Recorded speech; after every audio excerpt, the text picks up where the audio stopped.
Bom, então, vamos lá.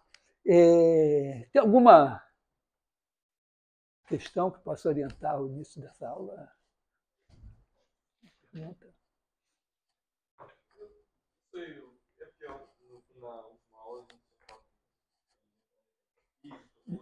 Uhum. Tá bom, vamos começar alguns exemplos.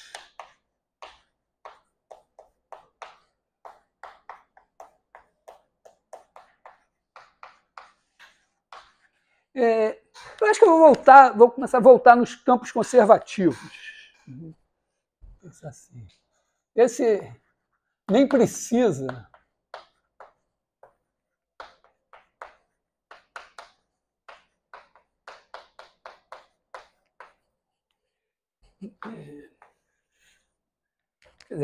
a ideia é assim, você tem ômega, acho que vou ficar em R3.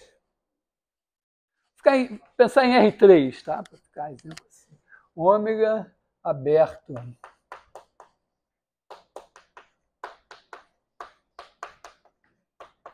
em R3. Exemplo, ômega igual a R3 menos o zero. Exemplo importante. Né? E aí você tem F de ômega em R3, eventualmente contínuo, derivável, alguma coisa assim. Exemplo, f de x igual a 1 sobre norma de x ao cubo, x. Esse, eu me refiro a ele como o campo, porque ele é o campo. Então, é o campo gravitacional, é o campo da lei de Coulomb e tal, é o campo sem.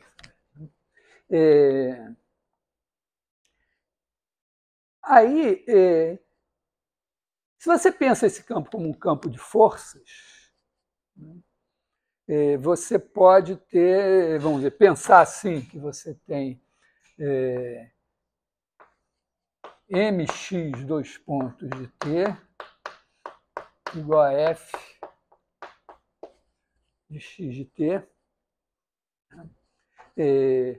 Geralmente aqui você tem uma massazinha, então corta massa com massa, mas vamos ficar assim. Pensa isso aqui como um campo de forças e que você está, né, aqui no ômega você tem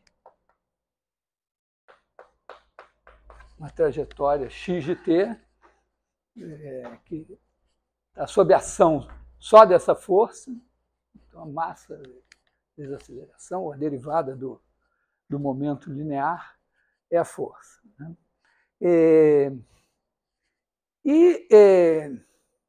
A gente, vamos dizer, pode fazer assim o trabalho, né? A integral, vamos dizer assim, que você tem x de AB em ômega, satisfazendo isso aqui, e aí você olha, faz a integral de A até B, de f de x de t, escalar x ponto de t, dt. Eu estou fazendo uma coisa que pode ser delicada para vocês, quando a gente está começando, a gente é muito sensível à notação. E eu estou usando x no lugar de c. X de t, né? Tem 3 coordenadas aqui, isso aqui é a mesma coisa de sempre. Né? Isso daqui você pode... x ponto é a velocidade. Hã? Não, não é um gradiente, é derivado em relação ao tempo. A vetor velocidade. Está aqui, x de t, esse ponto aqui, x ponto de t.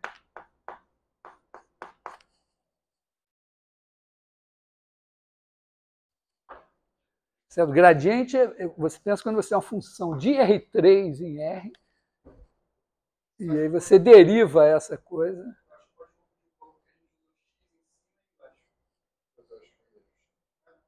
Hã? É o mesmo X. O X aqui é a trajetória. Aqui é a trajetória, tá certo? X de t é igual a x1 de t, x2 de t,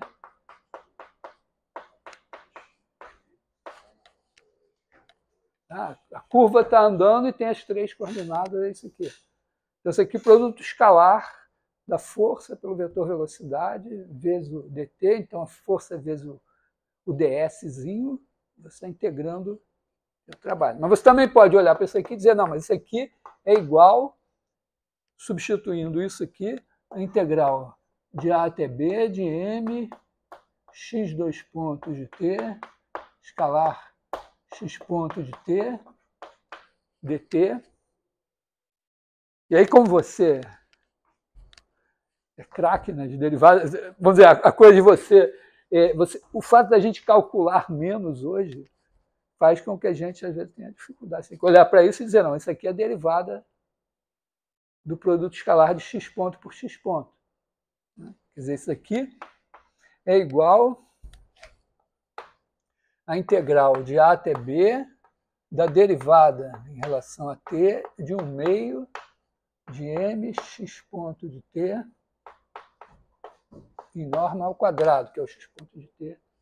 Se eu derivo v de t, escalar v de t, d de t, isso aqui deriva como um produto. É derivada desse vezes esse, mais esse vezes a derivada desse. Então, isso aqui vai dar 2 vezes v de t, v ponto de t.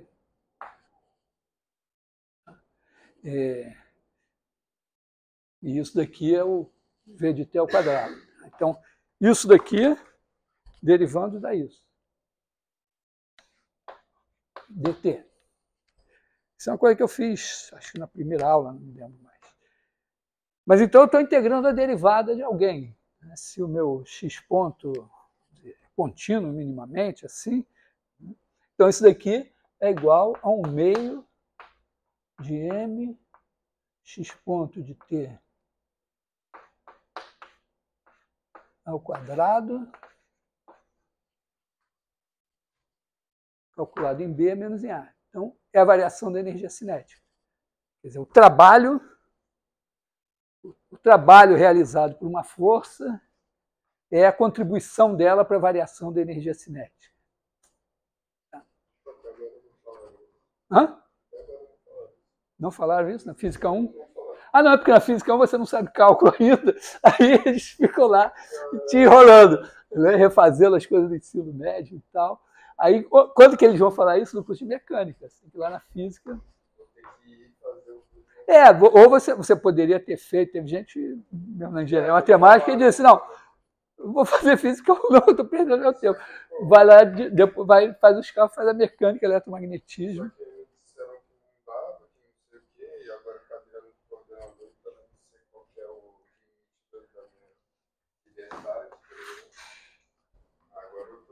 Mas eu queria ter que fazer eletromagnetismo. Na verdade, a gente teria... aliás, eu quero elogiar o curso do IPATEC, foram professores da física daqui, que fizeram o programa de física lá, eles botaram 3 físicas. A primeira, mecânica e termodinâmica, a segunda, eletromagnetismo e relatividade, e a terceira, quântica. Agora, na matemática, eles fizeram a maluquice do cara fazer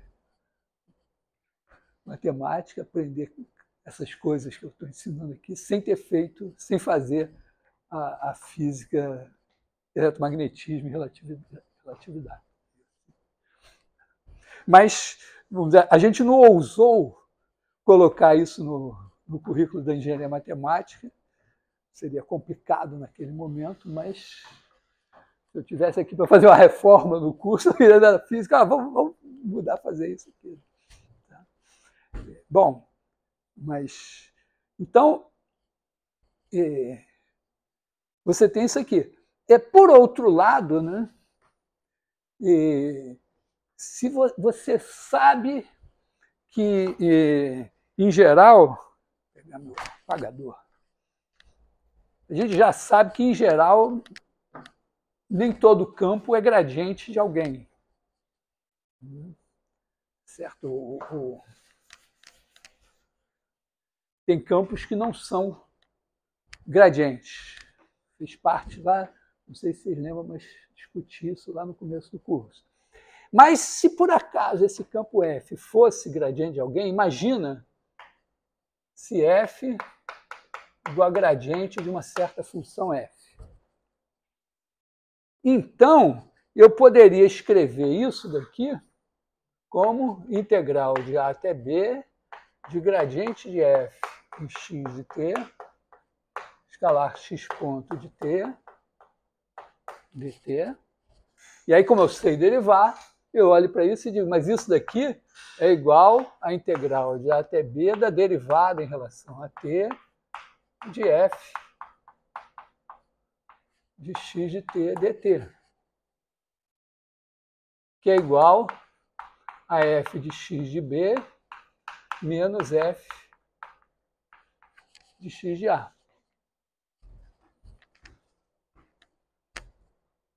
A pergunta que ele fez, voltando o x ponto, ele poderia ser gradiente de alguém? São vetores. Não, porque x é uma função... Bom, ele é gradiente se você chamar isso de gradiente, mas ele é uma função de uma variável só. Não, mas ele tem três coordenadas. Poderia ser um campo vetorial, certo? Você poderia montar com essa campo vetorial. Sim, mas x é uma função de AB em R3. Então, o R3 está aqui e o x de t é uma linhazinha aqui. Então, aqui você tem esse ponto, aqui está o x ponto de t. E o gradiente exigiria você ter uma função aqui definida em R3. Claro, ele é um vetor. Eu pego um vetor, eu posso dizer, ele é o gradiente de alguém. Eu invento uma função tal que naquele ponto, aquele vetor é um gradiente. Tá certo? Me dá um vetor qualquer, eu crio uma função tal que esse vetor é o gradiente dessa função. Mas... O F ali, ele é de R3 e É. Então, pensando assim, olha só, vamos falar em energia potencial. Aqui eu estou pensando só como matemático.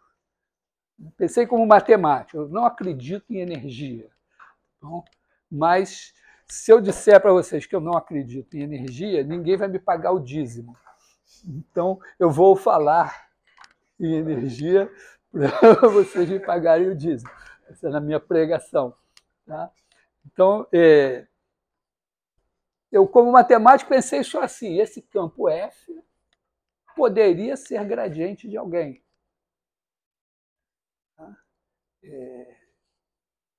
Um F de um aberto de R3 poderia existir, né? Essa função F, pensando assim, F é uma função de ômega em R. Então, isso aqui tem R3. Funções de ômega em R tem gradiente. Funções de AB em R3 não tem gradiente. Em velocidade. Então, o gradiente é o cara que aponta para onde a função aumenta. E ele meio que te diz como que a função aumenta, como que a função está aumentando.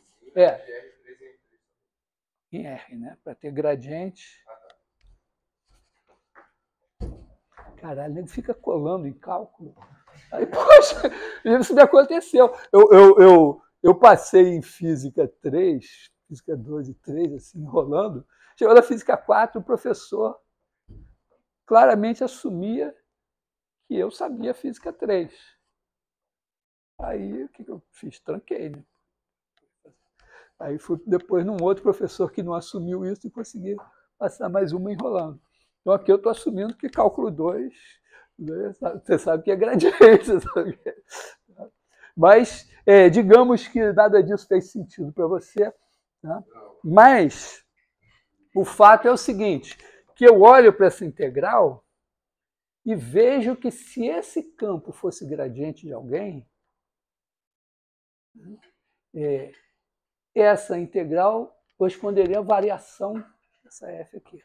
Quer dizer, significa que eu ando daqui, desse ponto aqui, x de A, que é o ponto A, chego aqui no ponto B, que é o x de B, eu, por um lado, olho e digo, essa força aqui,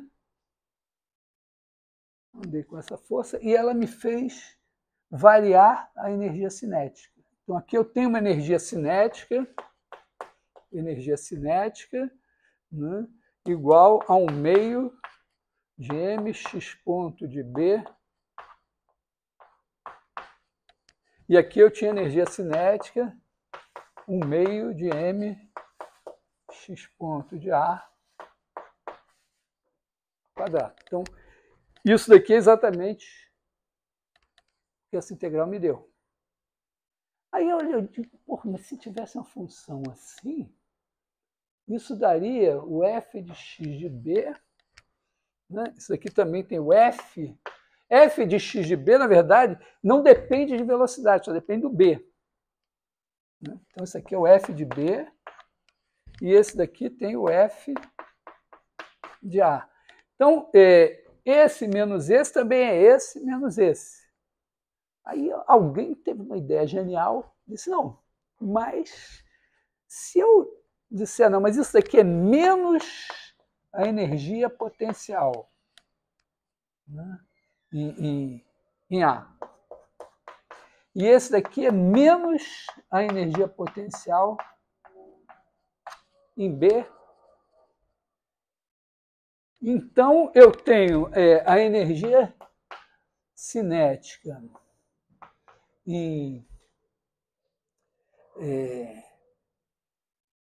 vamos dizer assim, a energia cinética aqui, ela não é do ponto B, mas considerando só o... Certo? Que ela depende da velocidade, não da posição. Então, eu vou botar assim, a energia cinética em B, né, menos a energia cinética em A, vai ser... agora vai ser a energia potencial em A menos a energia potencial em B. Né? Porque isso vai dar o F de B menos F de A. Vou botar assim em X de A.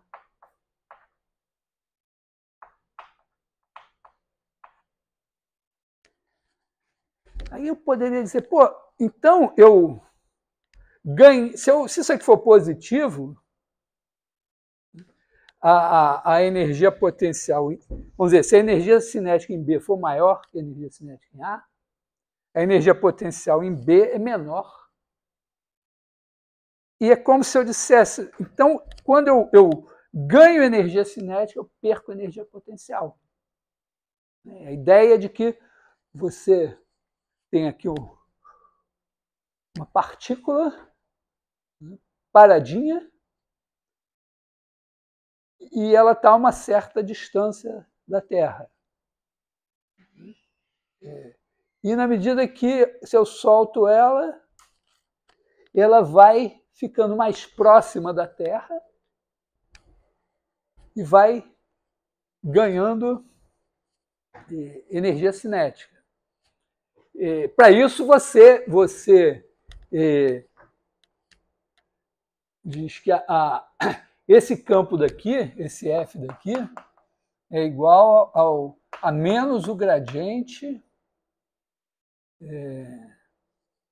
Aliás, né, o campo aqui, na verdade, não é esse, né? Ele tem um menos na frente. Tá certo? Quando você olha o campo gravitacional, uma partícula no centro, então você bota esse menos aqui. Esse cara daqui, ele é o gradiente de 1 sobre norma de x.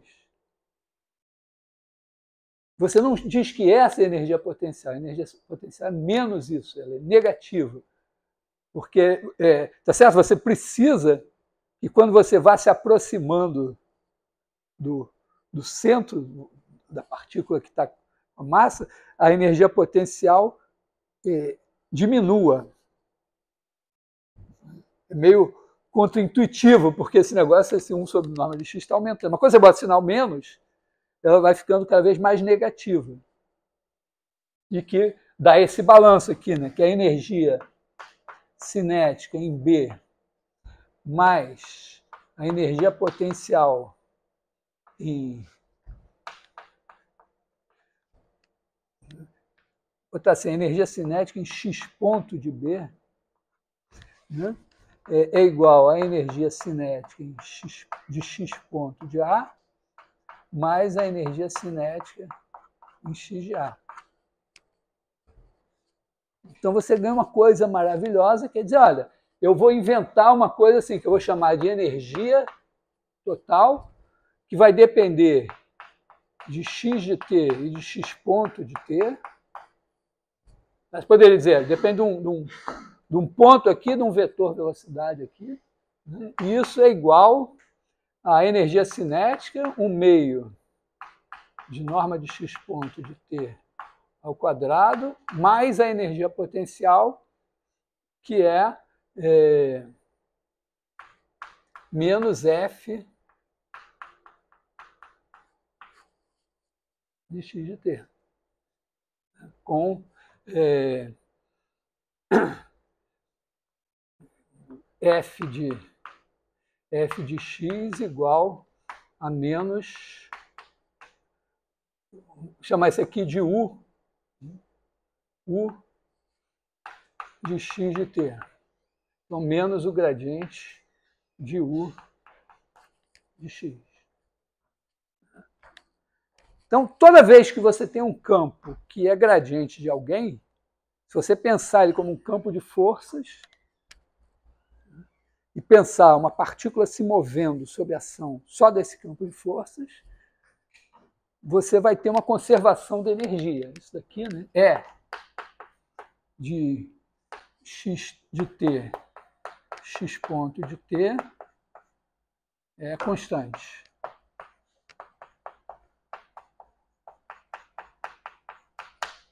Desde que isso aqui aconteça. É uma construção teórica que fica linda.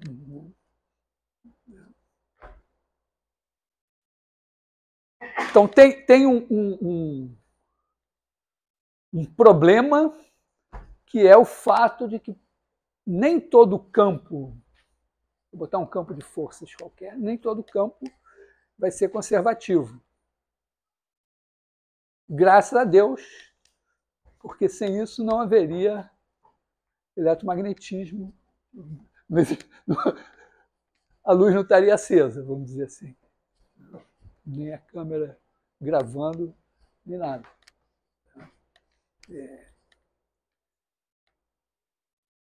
Tá legal? Claro que isso é uma coisa básica, assim. Cálculo 3.0. Então, um problema, a gente meio que começou o curso assim, o problema é que um campo de vetores não precisa ser conservativo. Tem uma razão muito, muito simples, né?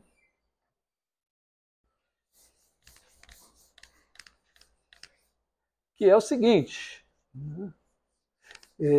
se o campo é conservativo, você sai aqui do ponto A, aí você faz uma trajetória daqui até aqui, faz outra trajetória daqui até aqui. Você, vamos dizer, faz aqui uma curva C0, uma curva C1, e se você tiver isso daqui, F igual a gradiente de F, com F de ômega em R, então essa integral sobre C0 de F é igual à integral sobre C1 de F. Porque, na verdade, as duas são F pequeno de B menos F pequeno de A. Por conta dessa conta que a gente acabou de fazer aqui.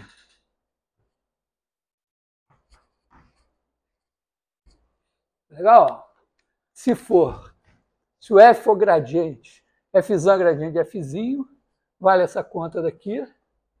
Como o x de B e o x de A, tanto em C0 como C1 são B e A, vale isso. Então, a condição sine qua non para o meu campo ser conservativo é que você tenha independência do caminho nessas integrais.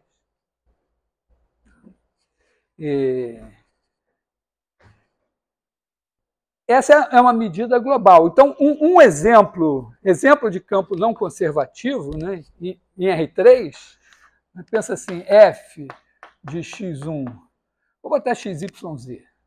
XYZ é o campo que mede a variação de ângulo em torno do eixo do Z. Então, vai ser menos y, vou botar assim, 1 sobre x2 mais y2 menos yx0. Quando eu fizer a integral de linha, se eu pegar aqui, na verdade aqui, ômega aqui é igual a R3 menos o eixo do Z.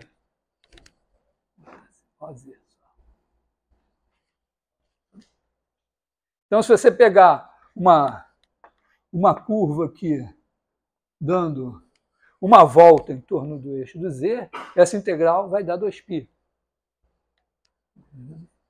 Então, vamos dizer, se você vier do ponto A até o ponto B, andando por aqui ou andando por aqui, cada um deu a volta por aqui, outro deu a volta por aqui. Se você fizer um menos o outro, dá a volta completa, dá 2π. Então, a diferença não dá zero. Esse exemplo é muito importante porque o rotacional que a gente construiu, ele é uma medida de quanto o campo deixa de ser conservativo. E ocorre que esse campo é conservativo. Vamos dizer, o rotacional dele é zero, mas ele não é conservativo. Isso é uma outra coisa importante de entender, né? Porque quando eu fiz essa medida para inventar o rotacional, eu fiz uma curva, fiz uma homotopia, fiz a curva C0 virar a curva C1. Se eu tenho uma obstrução aqui no meio, como é o caso, eu não posso fazer, né, se a minha curva C0 for por aqui, a C1 por aqui, eu não posso fazer a C0 virar a C1, porque ela teria que atravessar o eixo do Z, onde o campo não está definido. Então, o fato de eu ter aqui um cara que tem rotacional nulo, mas não é conservativo, não se deve a um defeito do rotacional, se deve ao fato de que ele dá uma medida local. E essa medida ela não, vamos dizer, não me permite conseguir a independência do caminho se eu não puder fazer uma homotopia entre as duas curvas. Porque aqui é isso, né? Digamos que eu tenho rotacional de F igual a zero. Então, se eu posso fazer uma homotopia transformando C0 em C1, a integral sobre C1 menos a integral sobre C0 de F é igual à integral sobre essa superfície que fica aqui no meio do rotacional de F, que é igual a zero. Mas nessa situação eu não posso criar essa superfície, porque tem um buraco no meio. Isso é crucial aqui na história. Bom, entendeu essa coisa? Energia cinética, energia potencial. Eu me sinto assim, um ateu querendo converter vocês a uma religião que não é a minha.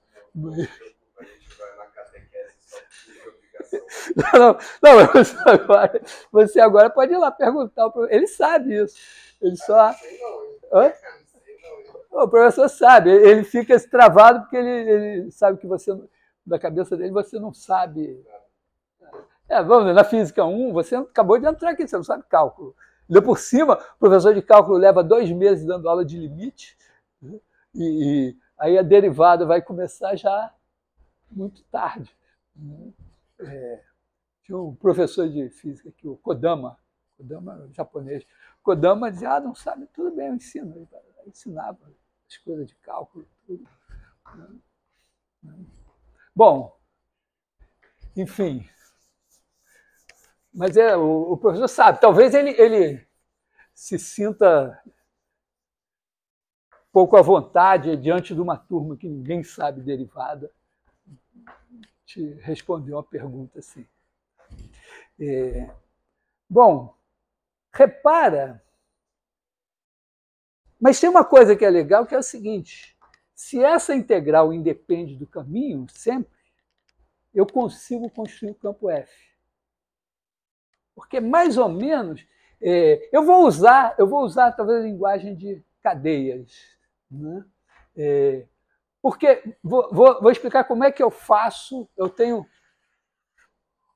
ômega aqui, e suponha que eu diga que a integral sobre qualquer curva fechada de f de Szinho é igual a zero.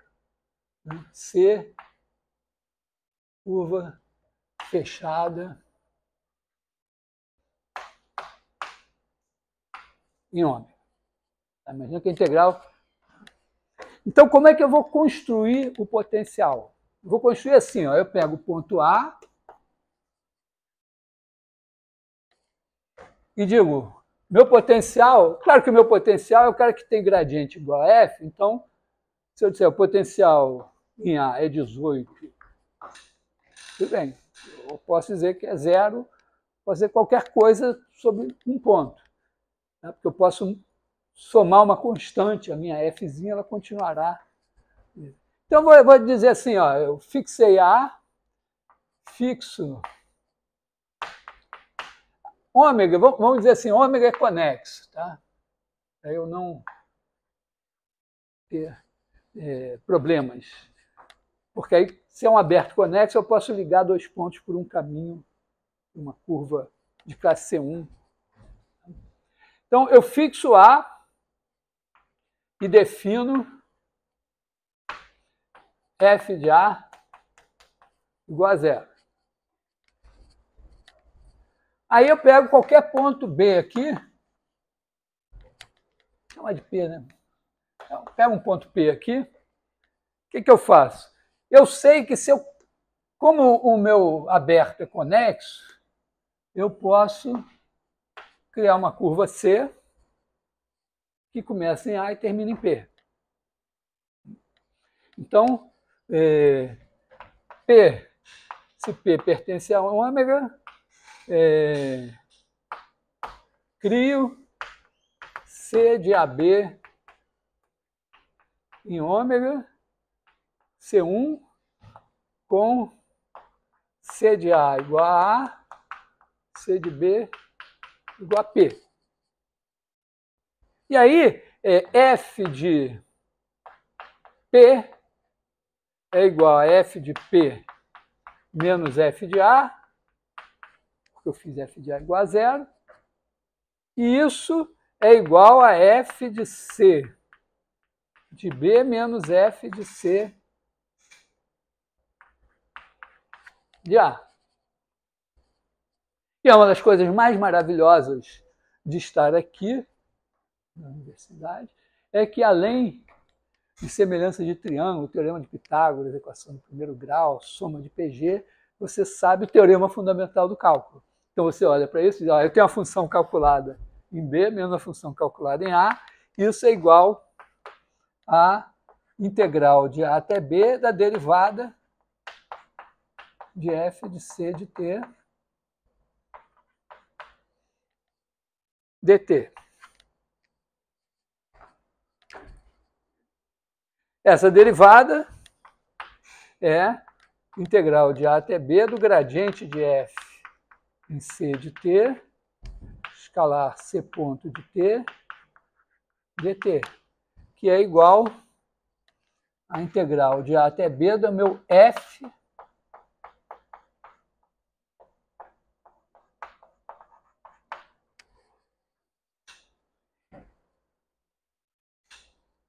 isso já, essencialmente, eu vou roubar um pouquinho, mas já me garante ó, que se eu fizer outra curva aqui, C1, começando em A, terminando em P, esse f de P vai dar a mesma coisa, porque eu tenho com C e C1 uma curva fechada. Eu vou reformular, repara que curva fechada, eu vou supor que a C é de classe C1, aí já deixa de ser C1, porque aconteceu isso aqui. Então eu vou usar o seguinte, eu aprendi não, ouvi várias vezes, não entendi porra nenhuma, aprendi o que é uma cadeia. Uma cadeia é uma colagem de curvas. Então, em vez de dizer isso aqui para toda C curva fechada, eu vou dizer para toda C cadeia fechada.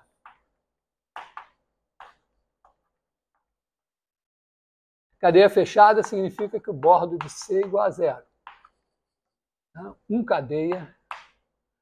Não, a cadeia, em vez de ser uma curva, ela me permite colar curvas. Como o bordo de uma curva é o ponto final menos o ponto inicial, se eu for emendando o ponto final de uma no ponto inicial da outra, etc., eu vou cancelando e fico no fim, né? Vamos dizer, minha C tipicamente vai ser uma coisa assim, assim, assim, assim.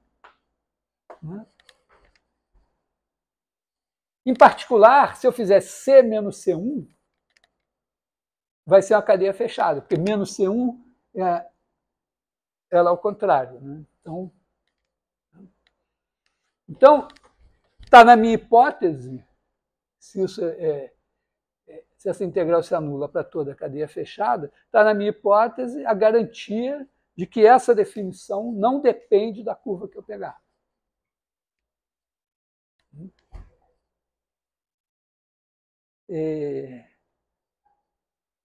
Mas eu defini, mas agora eu tenho que mostrar que o gradiente desse negócio, né, eu preciso mostrar que o gradiente de f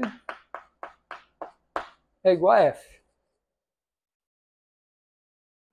E a demonstração é a seguinte, ó, eu vou, o gradiente de f, eu vou supor que o meu f é contínuo, né? F de ômega em R3 contínuo.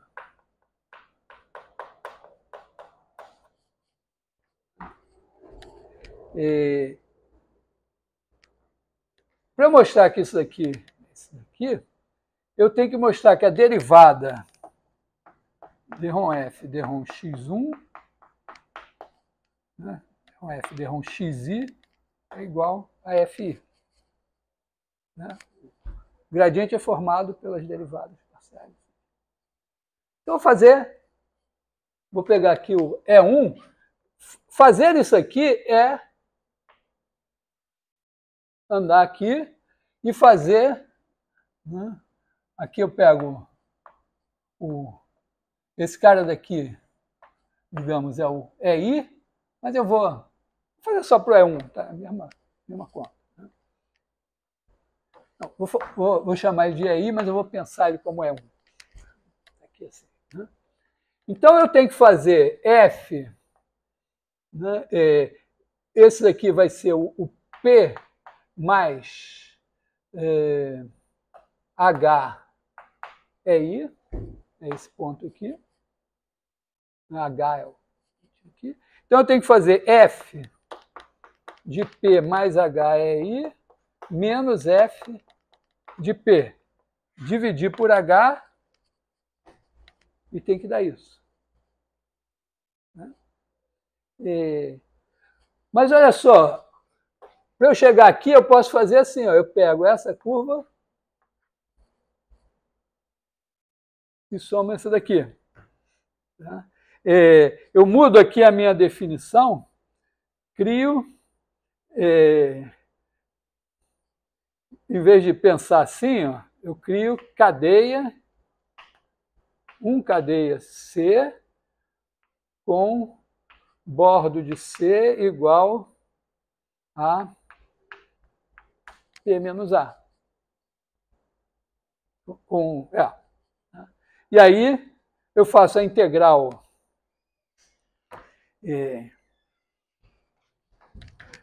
ao longo da... Isso daqui, ó, essa minha cadeia, é uma soma de coisinhas assim. Então eu somo todas essas... eu teria, na verdade, a minha C, em princípio, tem pedacinho CI aqui.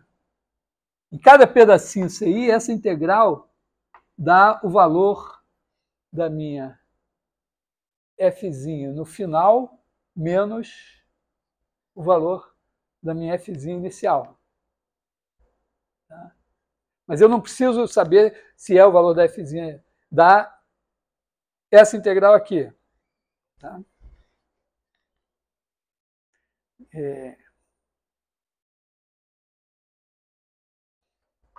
Dá essa integral de linha aqui, depois mais essa integral de linha aqui, mais essa integral de linha aqui, mais essa integral de linha aqui. Aqui foi, vamos dizer, foi uma ilustração supondo o problema resolvido. Tá? Aqui eu usei que a F' era gradiente de F, só para eu entender que se eu fizesse isso eu teria criado a minha F. Então eu simplesmente digo, ó, a minha F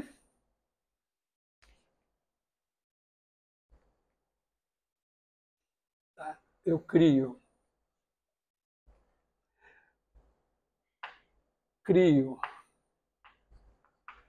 1 cadeia C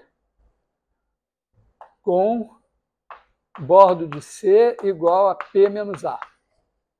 Eu sei que eu posso criar porque eu posso criar uma curva. Uma curva funciona. Mas poderia ser outra 1 cadeia. Tá? E simplesmente defino F de B, F de P, igual a integral sobre C do meu campo F. Eu não tenho potencial ainda, estou criando só por essa integral. A minha observação de que isso independe da cadeia que eu escolhi está certa agora, né? Porque se eu pegasse aqui uma C1, né, eu teria que ter F de P igual a integral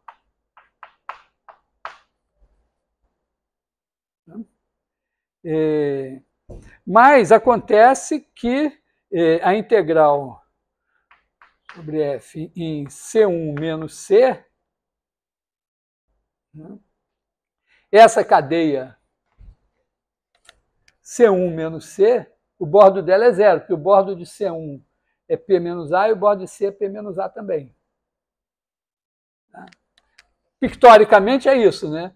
Uma sai daqui e chega aqui, a outra sai daqui e chega aqui também.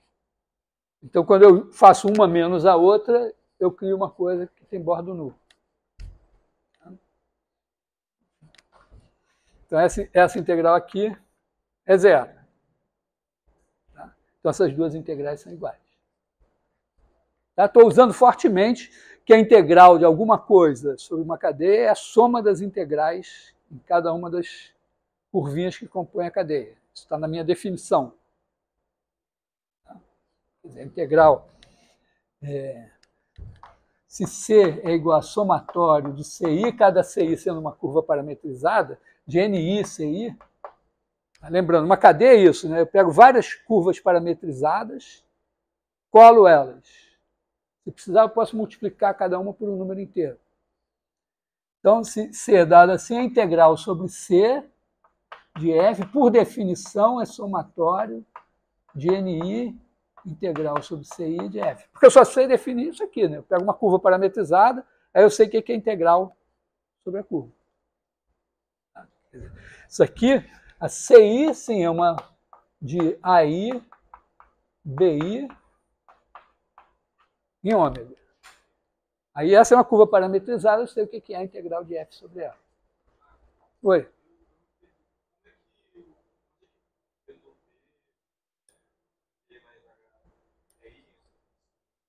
Não, é que eu parei para reformular a coisa aqui, pelo seguinte, eu quero fazer o f de p mais h é i. Então, o que eu vou fazer? Para eu chegar aqui, eu venho daqui até aqui e depois ando daqui até aqui. É uma cadeia válida. Não seria uma curva de classe C1, provavelmente. Tá? Eu teria que, até poderia construir como uma curva de classe C1, roubando um pouco. Eu viria até P, pararia um tempo em P para ficar com velocidade zero, e depois sairia para cá com outra velocidade. Mas é mais simples pensar assim, que eu preciso de curvas quebradas. Então, quando eu faço isso daqui, ó, se eu fizer isto aqui assim,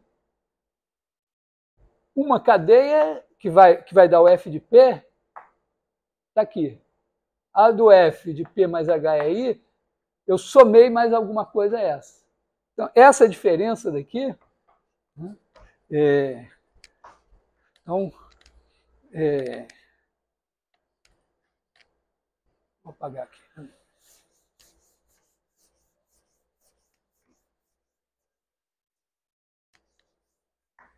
Então, ó, f de p é igual a integral sobre uma certa cadeia C do fzão. Aí eu crio uma curvinha cetil, chamar de C índice H. C índice H vai ser a curvinha que vai me levar de 0h em ômega, que vai levar cada t aqui em P mais T é I. Então, T igual a 0 eu estou aqui, T igual a H eu estou aqui. Então, F de P mais H é I vai ser integral sobre C mais CH de F. Então, quando eu substituir, fizer F de P mais H é I menos F de P, isso vai ser integral sobre CH de F, que é igual a integral de 0 a H de F de P mais T é I, escalar, vetor velocidade disso, que é I, dt.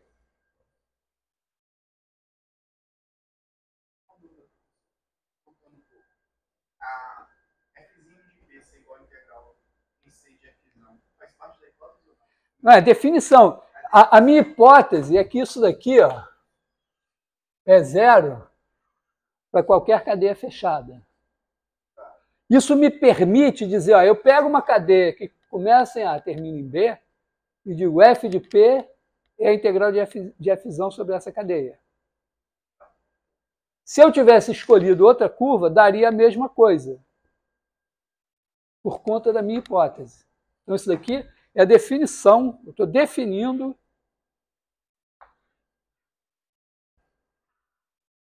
assim, eu escolho uma cadeia qualquer, eu sei que eu tenho uma, porque o meu aberto é conexo, então tem uma curvinha conectando dois pontos quaisquer. Tá? Então, com isso, eu posso, né, eu tenho f de P, eu tenho uma cadeia P qualquer lá que eu escolhi, para começando em A e terminando em P. A f do P mais H é I, eu podia escolher uma cadeia qualquer começando em A e terminando aqui. Aí eu escolho aquela que vai até o P pela cadeia C que eu já tinha e depois faz esse trechinho com essa daqui que eu escolhi. E aí eu obtenho isso, né? Quando eu faço a diferença, fico com a integral só aqui. Essa integral só aqui, agora eu escrevo. O que ela significa? Eu calculo f no ch de t, que é p mais t é i, escalar a velocidade, que é i, a velocidade disso é i. Isso daqui, f escalar é i, atende também pelo nome de fi. Então, isso daqui é igual a integral de 0 a h de fi de p mais t é i dt.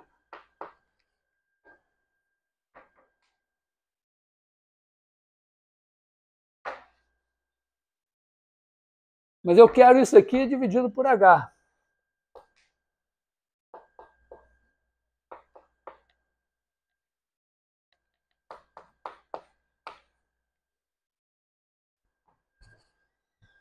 E aí eu olho para isso e digo, mas eu tenho um outro teorema fundamental do cálculo que eu também aprendi, né? O teorema fundamental do cálculo dizia, se eu tenho uma função contínua aqui, aí eu quero achar uma primitiva para ela, eu fixo um ponto aqui, digamos, menos 5, e f de 0 é a integral de menos 5 até 0, nessa área aqui.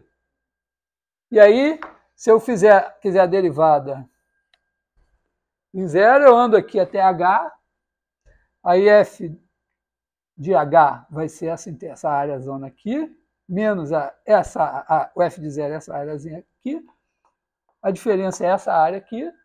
Se eu dividir por h, vai me dar o f de 0 aqui. É o que eu tenho aqui, ó. Eu tenho uma função definida por uma variável t, e eu estou integrando essa função de 0 a h, dividindo por h. E essa função é contínua. Então, esse negócio aqui tende, quando h tende a 0, para f de 0, que é fi de p. Demonstra isso aqui. Como é que você passou do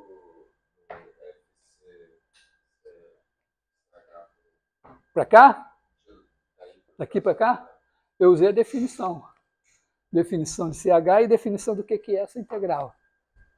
Essa integral é calcular. Isso é f de CH de t escalar derivada de CH em t.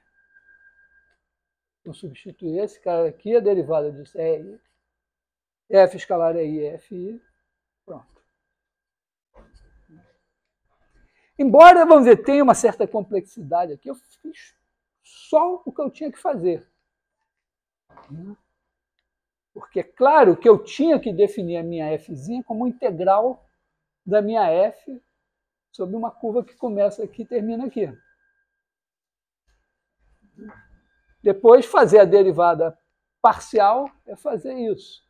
E essa ideia aqui é meio óbvia.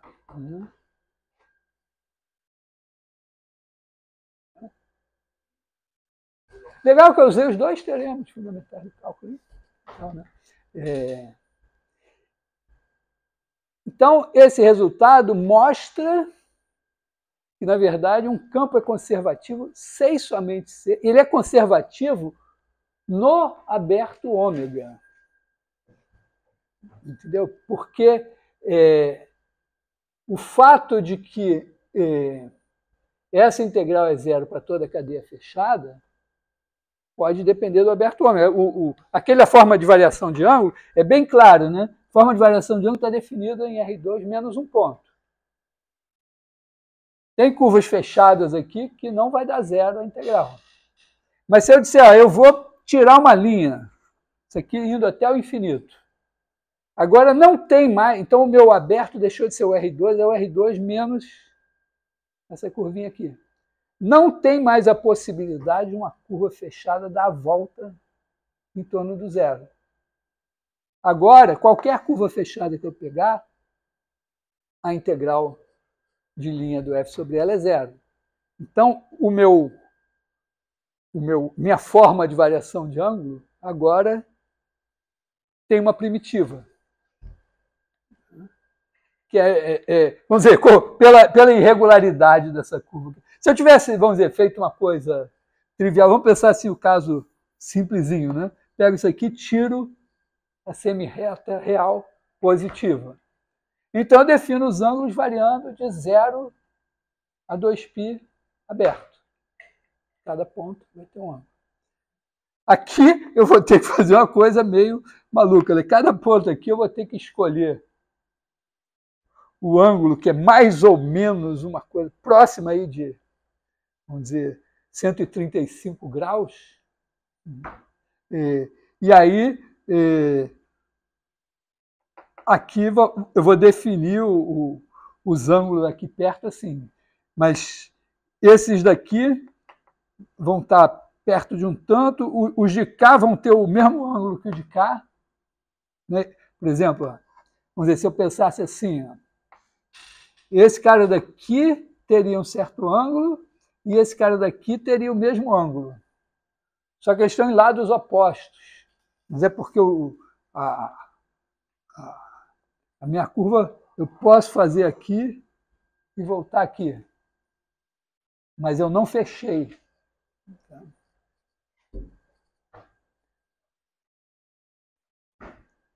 Bom, então tem esse teorema. Ele tem um nível de sofisticação. Ele não é um teorema difícil, mas... Se eu fechar nessa variável na corrente média, vai ser do ângulo, é só quando ela intercepta ela mesma. Não, quando ela termina onde ela começou. Ela pode se interceptar. Mas aí não conta como uma volta. Não, pode contar. Vamos dizer, o problema é assim, ela pode fazer assim, se interceptou. Tudo bem, mas ela pode fazer assim e aí não fechou. Quer dizer, fechou, mas fechou com uma volta só. Acho que eu entendi o que você ia dizer a princípio ali. Tipo, você tirou uma curva do aberto. Eu tirei uma curva do R2. Meu problema é o seguinte: o que está fazendo com que a forma de variação de ângulo, embora tenha derivada exterior nula, né, porque a forma de variação de ângulo ela né, menos y dx mais x dy. Então, a derivada exterior dela, né, eu derivo isso daqui, então isso aqui vai dar menos dy exterior dx mais dx, certo, isso aqui,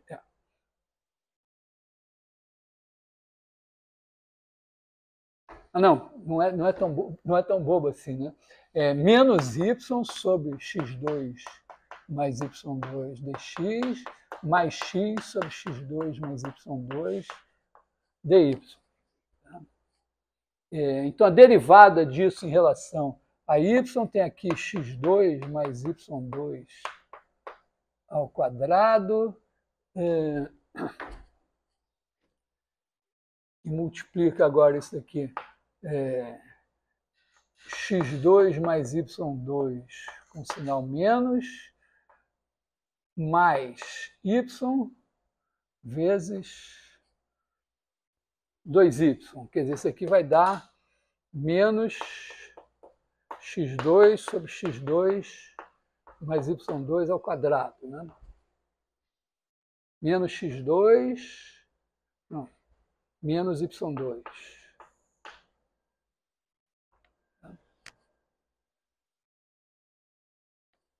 Tem o menos x2 aqui, tem o menos y2, aqui tem o mais...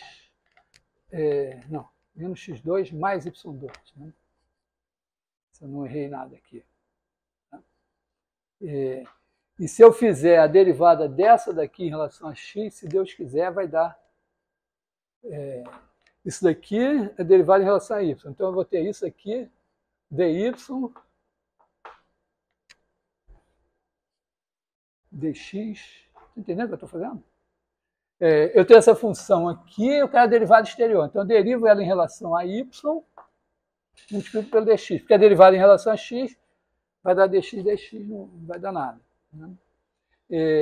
E a outra de cá vai me dar x2 mais y2 ao quadrado. Aqui vai dar x2 mais y2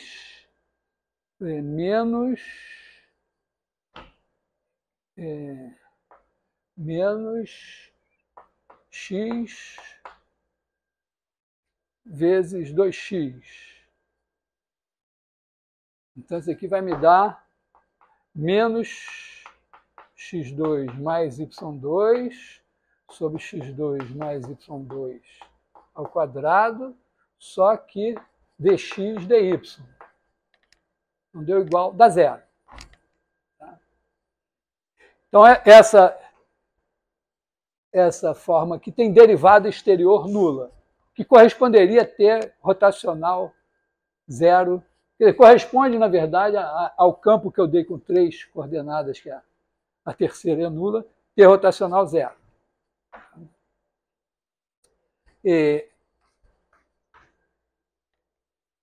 Isso, vamos dizer, não contradiz o fato de que essa coisa tem integral não nula sobre caminhos fechados, no sentido de que, tudo bem, isso aqui é uma medida local. Então, se eu tiver, então, o que eu estou dizendo é o seguinte, ó.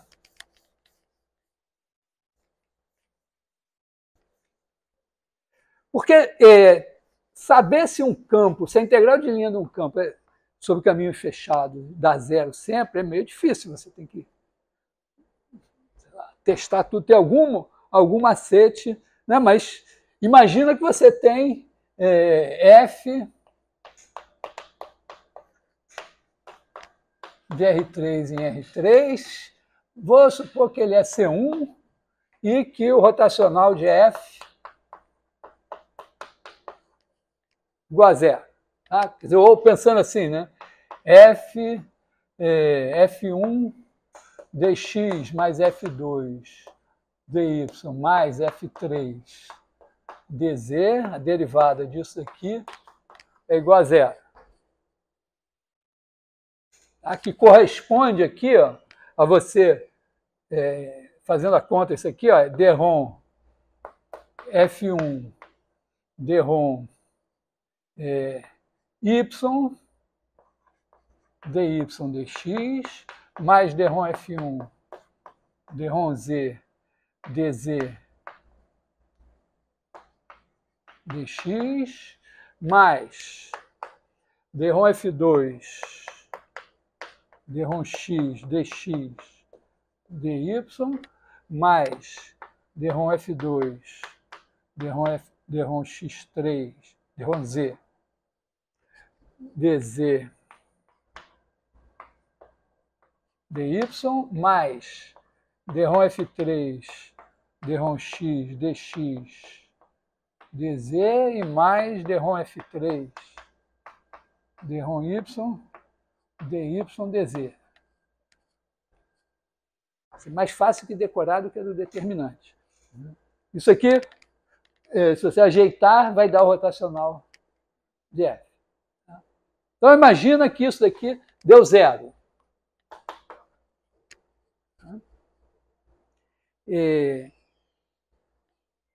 Mas, bom, se você está em R3, aí tudo bem, porque você pega o ponto A, o ponto B, você faz uma curva fechada, ligando aqui, o outro ligando aqui, ou simplesmente você faz duas cadeias, tal que a diferença é fechada. Então, vamos dizer, bordo de C1 igual a B menos A, bordo de C0 igual a B menos A. Não vou fazer detalhe aqui. É mais fácil pensar com curvas, então vou explicar com curvas. O fato é o seguinte, eu tenho duas curvas ligando aqui. Como eu estou em R3, eu construo facilmente uma superfície ligando as duas. Se eu tivesse, no caso do campo primeiro que eu fiz, que eu tirei o eixo do Z, se uma curva passar pelo lado um lado do eixo do Z, a outra passar pelo outro, eu não consigo mais fazer uma superfície ligando as duas. Então, eu tirei aqui um poste aqui no meio. Aí eu passo uma curva por aqui e a outra por aqui, emendo. Agora, ó, eu não consigo fazer uma superfície passando de uma para outra sem passar pelo poste. Mas aí você definiu que o poste não... Ele está fora do meu aberto. Tá? Mas naquele caso, isso era uma imposição, porque o meu campo não tinha como definir meu campo ali. Então, se houver um impedimento topológico como esse, eu não posso dizer que isso implica que existe um potencial. Mas se não houver, quer dizer,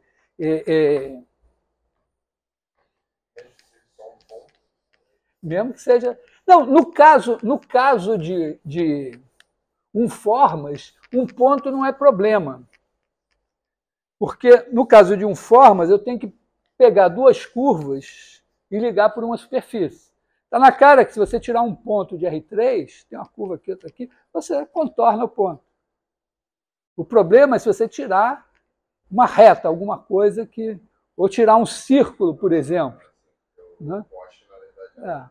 Se você tirar um círculo, você pode ter uma curva que passa por dentro do círculo, a outra passa por fora, e aí você fica com o círculo assim, aí você tem a curva passando aqui, a outra passando aqui, não tem agora como...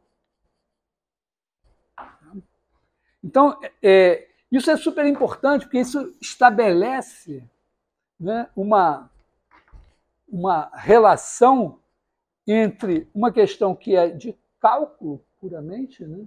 Quer dizer, a questão é se existe um potencial. Quer dizer, a questão é, existe F de ômega, vamos botar aqui ômega, de ômega em R, tal que dF, bom, como eu estou botando campo, gradiente de F, gradiente de Fzinho igual a F, está associado à questão de existem buracos relevantes em ômega. Né? Por exemplo, se você tirar uma bola de ômega, é a mesma coisa que tirar um ponto. Você contorna. De R3, digamos assim. Então, a questão é essa, é se toda... Na verdade, quando você faz isso, você tem uma cadeia fechada. Então, a questão é saber se toda cadeia fechada é bordo de alguma coisa. Certo? Porque eu vou precisar isso, né?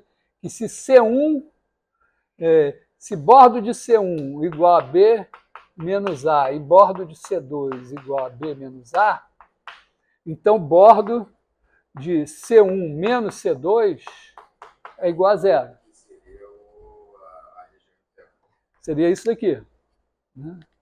Então eu preciso garantir que se eu tenho uma curva fechada ou uma cadeia fechada, ela tem que ser bordo de alguma coisa.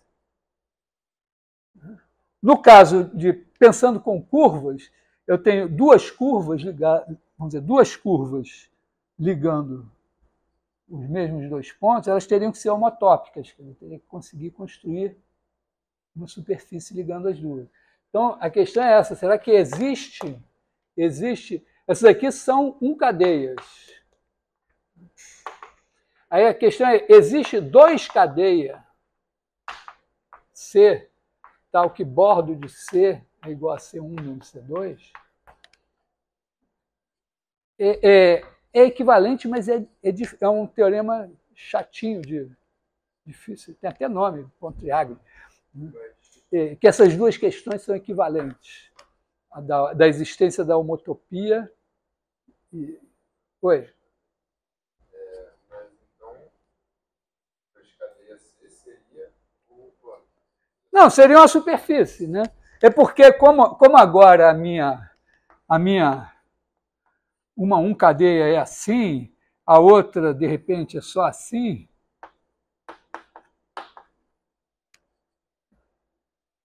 Se eu não estou dizendo que essa é uma curva, eu teria que dizer, não, olha, eu tenho um jeito de construir alguma coisa cujo bordo é a diferença dessas. Poderia ser, sei lá, mais chato aqui, né? Poderia ter 1, 2, 3, 4 aqui. Dá meio que dizer, eu degenero, eu sei lá, faço esse daqui degenerado aqui, depois eu vou ligando, fazendo coisa assim, mas não é tão simplesinho como fazer uma homotopia entre duas curvas. Não falar em homotopia, vamos poder falar em que nesse caso? Isso aqui a gente chama de homologia. Você diz que quando a diferença de duas cadeias é bordo de alguma coisa, então você diz que elas são homólogas. Eu gosto a diferença de homotopia e homologia, você pode pensar assim, ó, você tem isso daqui, você tem essa curva e essas duas curvas aqui. Imagina que a sua região passa justamente um buraco aqui assim e outro aqui assim.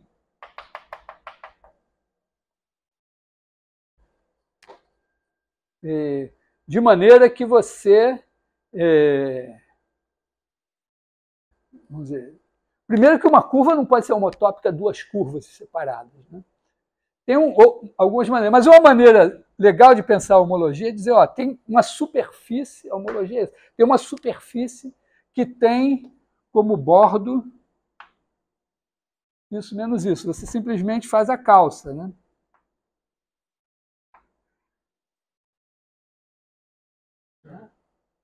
E aí, essa superfície é uma superfície que está toda contida, não passa por essas duas curvas aqui que estão excluídas da região, e tem como bordo essa, menos essas duas aqui.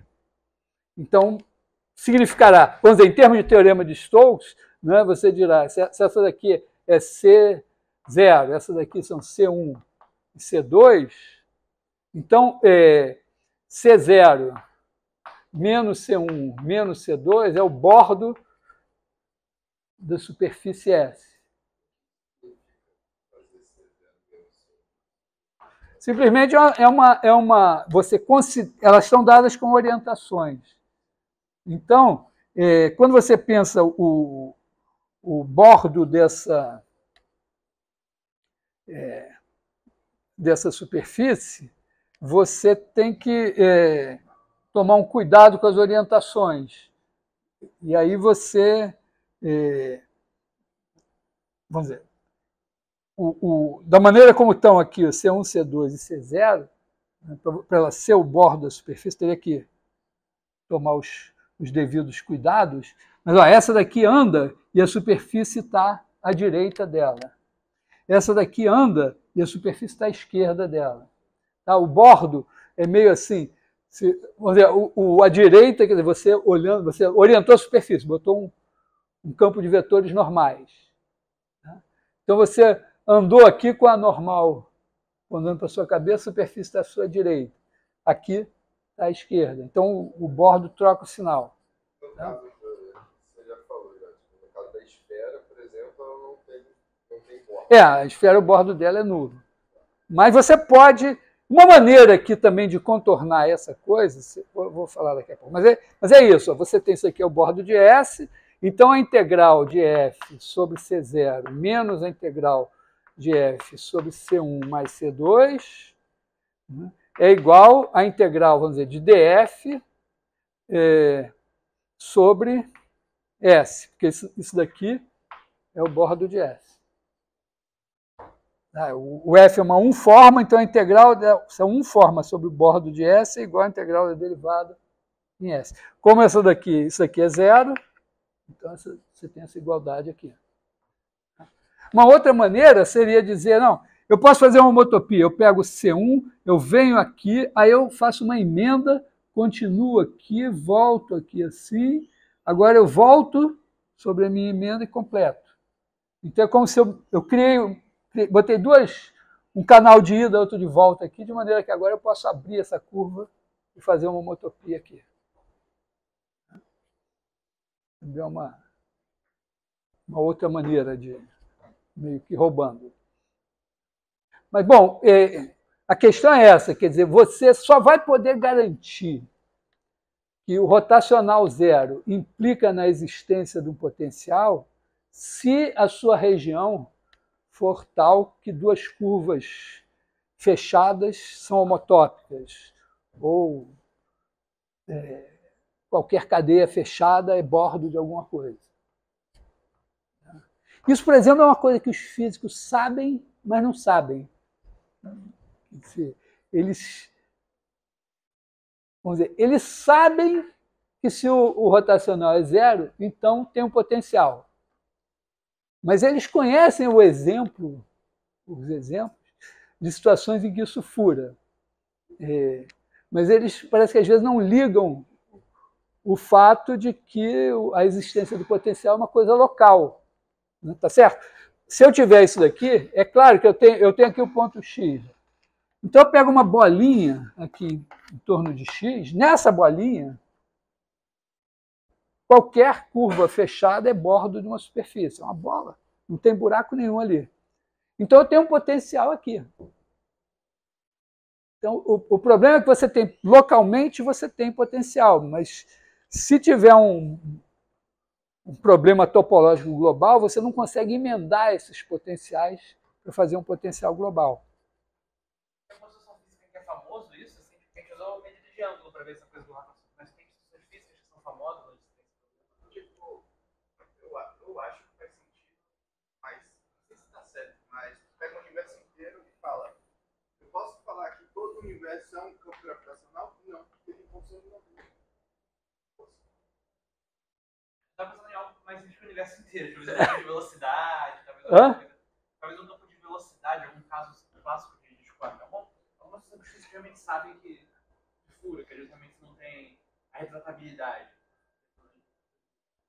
Você vai ter que criar um exemplo numa região. O problema é que geralmente nós não estamos pensando numa região que tem essa falha topológica. Mas os físicos têm situações assim. Você pode pensar. Bom, primeiro que, vamos dizer, a ideia de que o universo é um espaço euclidiano não está clara, né? Não está claro que você não possa ter buracos no universo e coisas assim. Numa primeira versão, por exemplo, você passa das equações de Maxwell para a equação da onda, a certa altura você supõe, eu estou em R3, então se o meu campo tem rotacional nulo, ele é gradiente de alguém. Se ele tem divergência nula, ele é rotacional de alguém, e aí segue em frente. Mas a hipótese de que você está em R3 é importante nessa história. O exemplo nunca é trivial porque você precisa de uma região que não seja trivial. Mas, por exemplo, o caso mais simples, um pouco, é o seguinte: o campo gravitacional ele tem rotacional zero e ele é conservativo, porque ele só tem um buraquinho assim. Mas ele tem divergência zero. E aí a questão seria saber se ele é rotacional de alguém. E aí não é porque você tem superfície fechada que envolve a singularidade e a integral não dá zero. Isso, por exemplo, é uma coisa que às vezes embanana. Oi?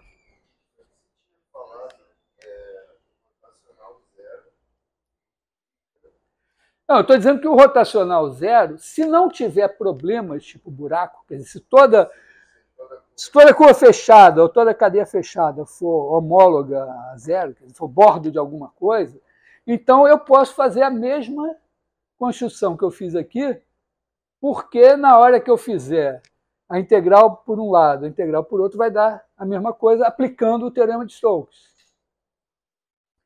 Mas se eu não puder garantir né, que os dois caminhos que eu escolho são ligados por uma superfície, que eu preciso aplicar o teorema de Stokes aqui. Se essa superfície não existe, eu não tenho mais como garantir que a minha definição não depende do caminho. Entendeu? Quer dizer, você pode ter rotacional zero e ter a integral dependendo do caminho, se tiver buraco. O nosso primeiro exemplo é esse do campo que mede a variação de ângulo. Daria para construir um exemplo, eu estava querendo perguntar, tipo, com um campo de potencial com uma partícula, talvez não gravitacional, mas talvez elétrica, será que conseguiria ter esse caso de rotacional da zero e ainda assim... Não sei, não tenho... Mas... Vai lá no professor de eletromagnetismo, ele deve estar com esses exemplos, né? Deve ter algum exemplo físico relevante, não sei, alguma situação. Mas sempre a coisa é essa, que é a conexão entre essa pergunta e essa daqui. A questão é, existe um F tal que gradiente de F igual a F. Primeira coisa é rotacional de F igual a zero. Chequei isso. Então, tá, não vou poder dar exemplos triviais em que o rotacional não dá zero. Os exemplos em que o rotacional não dá zero são os exemplos triviais em que realmente esse negócio não pode existir. Mas aqui deveria existir, localmente ele existe, mas ele pode não existir por conta dos buracos aqui. Isso é uma coisa que dá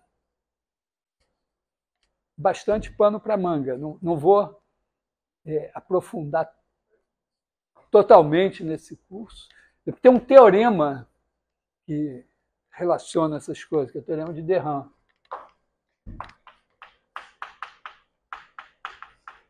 É meio assim, a questão no cálculo 1,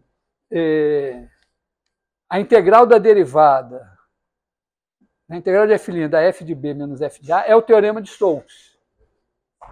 A questão de uma função contínua é sempre derivada de alguém é essa daqui. É o teorema de de Haen.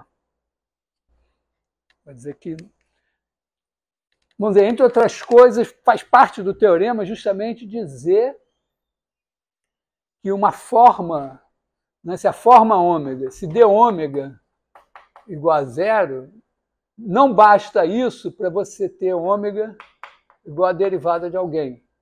Você precisa que a integral, se o bordo de C igual a zero, a integral sobre C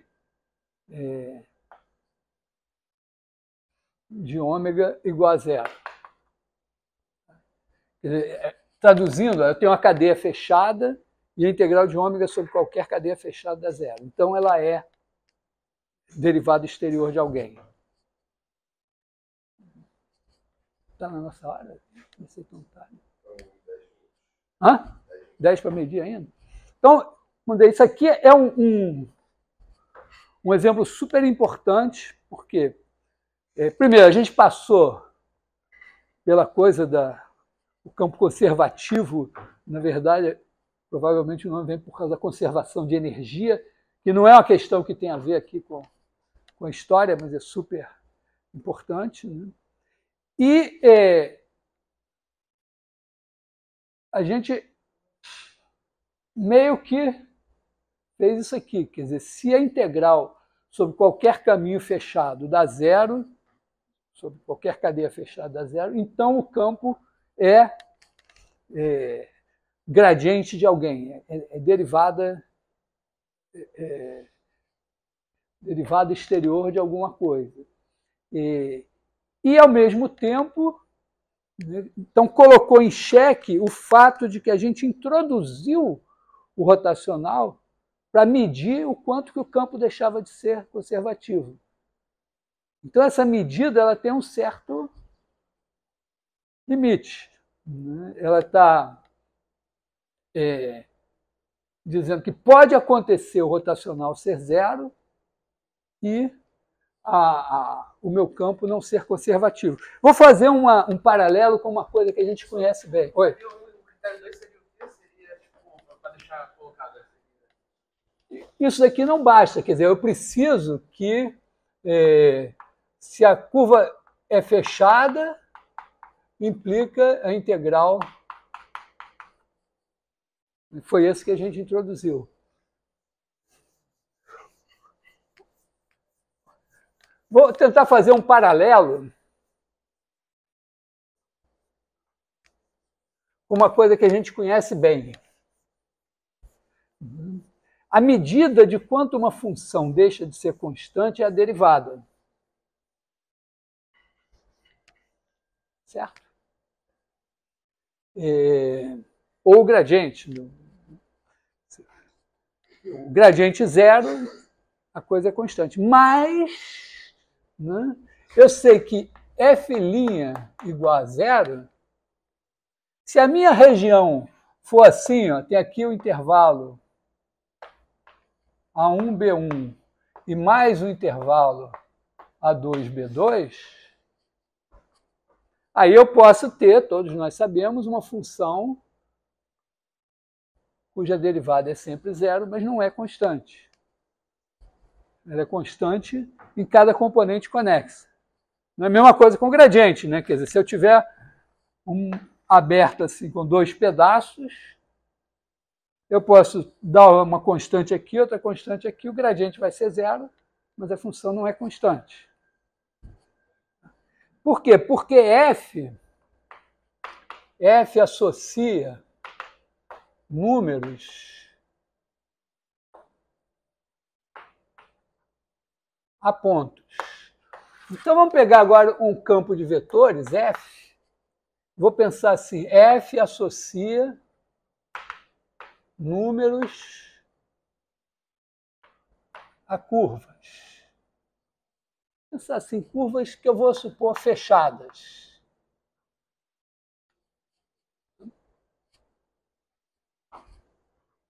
Então, pensa assim, o conjunto das curvas fechadas como o meu espaço.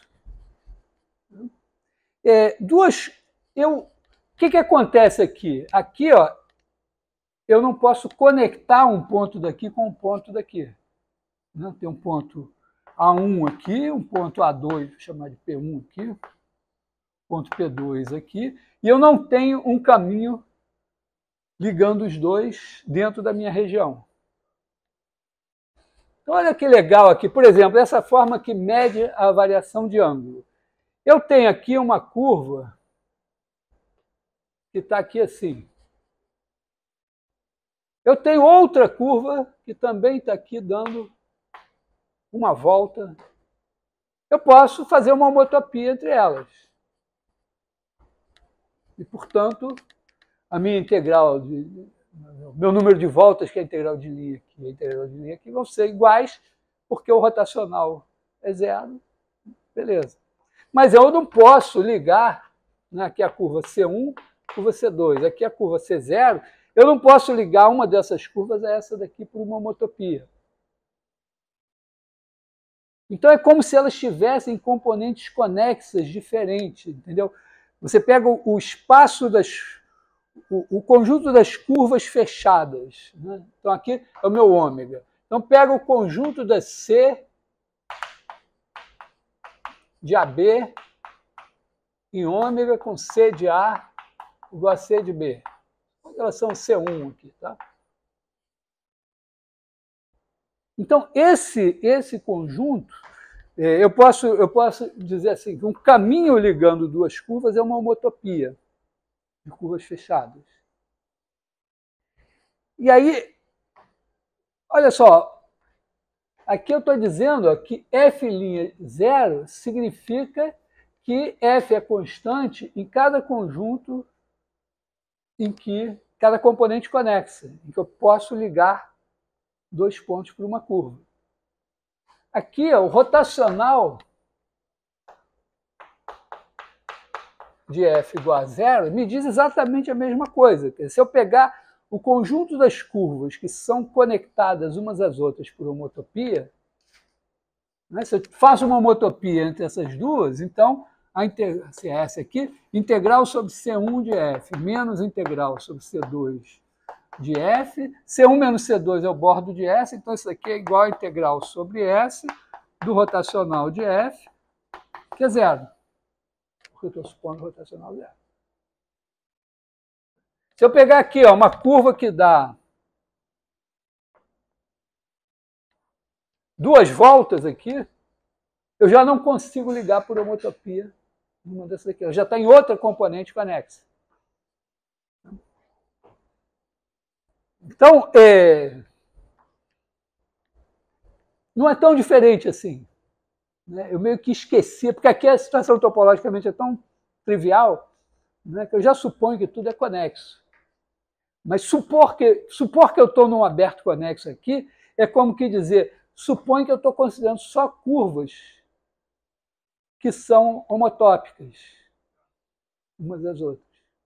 Que seria pegar uma componente conexa no conjunto onde F está agindo, de certa maneira. Tá? Então, um pouco isso. Mesma coisa você vai ter em R3. Por exemplo, você tem o campo lá, o campo que mede a variação de ângulo sólido, o ângulo sólido. Você tem superfícies que envolvem o campo emanando daqui. É F de x igual a 1 sobre norma de x ao cubo, x. Então, se eu pegar uma superfície que envolve esse ponto, vai dar, dependendo da orientação, 4π, digamos. Se eu pegar outra, dá zero. Mas se eu pegar... Então, eu não tenho aqui a divergência desse campo F é zero. Então, na verdade, dadas duas superfícies fechadas aqui, eu não posso garantir que a diferença entre elas é o bordo de alguma coisa. Mas, por exemplo, se eu pegar essa daqui e uma outra aqui assim, né, com a mesma orientação aqui, tá, essa bolota aqui, essa chombolota aqui de fora, elas formam o bordo de uma região que está entre elas, uma menos a outra. E aí o fato que a divergência é zero me garante que a integral da forma do ângulo sólido aqui é igual à integral aqui. Eu poderia fazer uma superfície aqui dando 2 voltas em torno, tá certo? Eu posso, tipo, pensa assim, está aqui a bolota, aí eu faço um círculo, uma esfera, só que em vez de a minha esfera é tipo um leque, né? Então, ela, em vez de fechar aqui, ela continua, dá mais uma volta e fecha, dando 2 voltas em torno da origem. Então, a integral através dela vai dar 8π. E não é igual a da esfera que dá uma volta só, que dá 4π, porque eu não posso deformar uma na outra sem passar pela origem. Então, interpretando dessa maneira, é a mesma coisa. Quer dizer, cada vez, é como se eu dissesse assim, ó, cada vez que eu faço um buraco no meu espaço, por exemplo, pensa assim, ó, eu estou em R, né? Então eu tenho esse intervalo aqui. Aí eu faço um buraco aqui. Separei em 2. Os pontos foram separados em 2. Quando eu faço um buraco em R3, os pontos não são separados. As curvas também não, em R3 não, porque elas podem contornar o buraco, mas as superfícies são.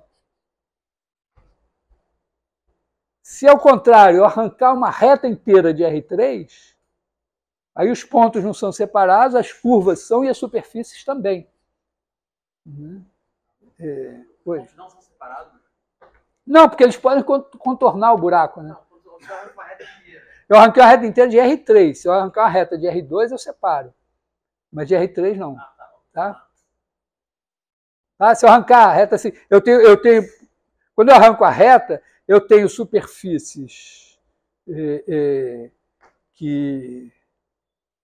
bolas lá fora, mas eu posso passar um toro, né, envolvendo essa reta, e aí ele não se deforma numa esfera. Então, é que aqui é muito trivial a questão topológica, mas essa questão já estava presente no começo. Então, isso é uma frente topológica do nosso curso.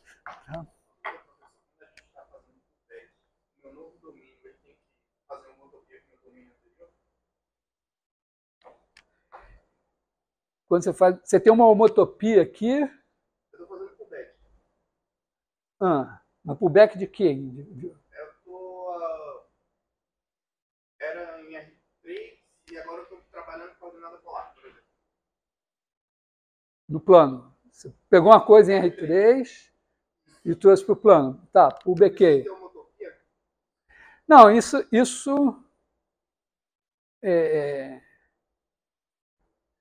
Bom, você pode, de alguma maneira, interpretar isso como uma homotopia, mas incluindo tudo, né, o R5, né?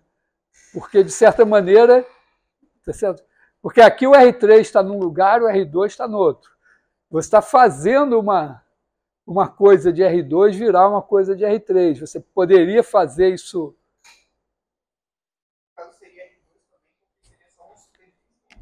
Sim, tudo bem, mas você está transformando uma superfície que está aqui, num mundo, em outra que está no mundo de cá. Para virar uma homotopia, você tem que botar elas no mesmo mundo. Por exemplo, sei lá, você pensar assim que você está em R3, né, e que você faz as coordenadas polares aqui no próprio R3 e parametriza uma esfera aqui no R3. Aí faz sentido você introduzir um parâmetro. Aqui você tem só a transformação, mas você pode introduzir um parâmetro de maneira que essa transformação se faça gradativamente. E aí você criaria uma homotopia. Claro que aqui você está fazendo uma homotopia de uma coisa que não é uma superfície fechada, eventualmente numa superfície fechada. É possível, você pode fazer. Você não pode fazer a homotopia desfazendo a superfície fechada. Né? Em geral, quando você pensa assim, homotopias de superfície fechada, você mantém a superfície fechada o tempo todo. Ou a curva fechada. Uma coisa assim. Se você não fizer essa objeção, você pode. Você corta aqui, tudo bem. Beleza?